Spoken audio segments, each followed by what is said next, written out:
এবার ঈদ উল ফিতরের সরকারি ছুটি টানা 7 দিন।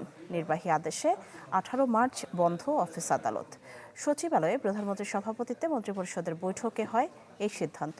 এদিকে তথ্যমন্ত্রী জানান, 12 মার্চ সংসদের প্রথম অধিবেশনে রাষ্ট্রপতির ভাষণে গুরুত্ব পাবে জনকল্যাণমুখী প্রকল্প।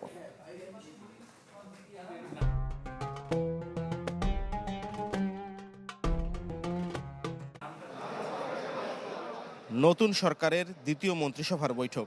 সচিবালয়ে প্রধানমন্ত্রী তারেক রহমানের সভাপতিত্বে প্রায় 2 ঘন্টার এই বৈঠকে দেশের সার্বিক আইনশৃঙ্খলা, অর্থনৈতিক পরিস্থিতি ও প্রশাসনিক কার্যক্রম নিয়ে আলোচনা হয়।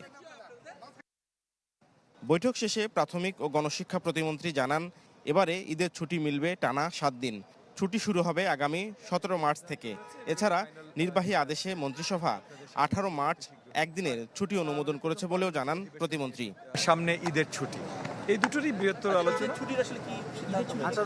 জি, 18 মার্চ থেকে ছুটি, এটার সিদ্ধান্ত হয়েছে এবং এটা ফাইনাল চলে আসবে আপনাদের সামনে অতি শীঘ্রই। আর আমাদের প্রথম পার্লামেন্টারি অধিবেশন নিয়ে আলোচনা হয়েছে। এদিকে আসন্ন 12 মার্চ ত্রয়োদশ জাতীয় সংসদের প্রথম অধিবেশনের প্রস্তুতি নিয়ে আলোচনা হয় মন্ত্রিসভায়। বৈঠক শেষে তথ্যমন্ত্রী জানান, প্রথম অধিবেশনে রাষ্ট্রপতির ভাষণে গুরুত্ব পাবে সরকারের জনকল্যাণমুখী প্রকল্পগুলো।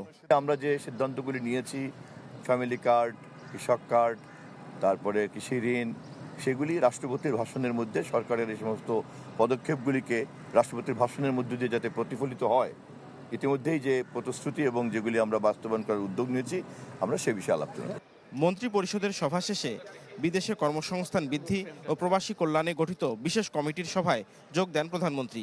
এছাড়া সফটওয়্যার পার্ক ও আইসিটি সেন্টারগুলো পরিচালনার জন্য গঠিত কমিটির বিশেষ সভায় সভাপতিত্ব করেন সরকার প্রধান।